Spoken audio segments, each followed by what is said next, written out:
இதில் என்ன அப்படின்னு பார்த்தீங்கன்னா, எம்ஜிஆர் அந்த லில்லிமலருக்கு கொண்டாட்ட பாடி முடிச்ச உடனே சிங்கப்பூர் பூங்கால டைகர் பாம் அந்த இதில் அப்படி அசோகன் அப்படி சுட்ட உடனே அவர் அங்கேருந்து விழுந்து அவர் இதாகிடுவார். அவர்கிட்ட அந்த செய்தியை வாங்க முடியாது. அசோகனோட கூட இருக்கக்கூடிய அந்த உதவியாளர் யாருன்னு பார்த்தீங்கன்னா லதா கூட இருப்பாங்க. எதுக்காக இத்தனை வருஷமா உனக்கு பணம் கொடுத்து இந்த எம்ஜிஆர் போய் அந்த இதை கண்டுபிடிக்கிறதுக்காக போவார். ஹோட்டலில் போய் அவர் இருக்கப்ப அவருடைய வாட்சை நாகேஷ்க்கு ஒரு ஒரு ஒரு ஃபோபியா இருக்கும். ஃபோபியானா இது எல்லாரும் எந்த பொருளாக இருந்தாலும் எடுத்து வச்சுக்கிடுவாங்க. சில திருடர்கள் இல்லை, அது மாதிரி நல்ல பொருளை எடுத்து வச்சுக்கிடுவாங்க. எம்ஜிஆர் பொருளை அவர் எடுத்து வச்சுக்கிடுவார். திடீர்னு கீ கீ கீ கீன்னு சத்தம் கேட்கும்.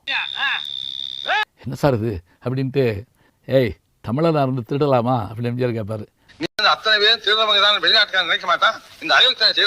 பெருசாக யோக்கியமாக பேசுகிறேன். நேற்று ஒரு பொம்பளையோட வந்தேன், இன்னைக்கு ஒரு பொம்பளையோட வர, நேற்று வந்துடா நீ வா யார் அது அப்படின்னு சொல்லி அப்போ தான் அவங்க அண்ணன் உயிரோடு இருக்கிறது அவருக்கு தெரியும்.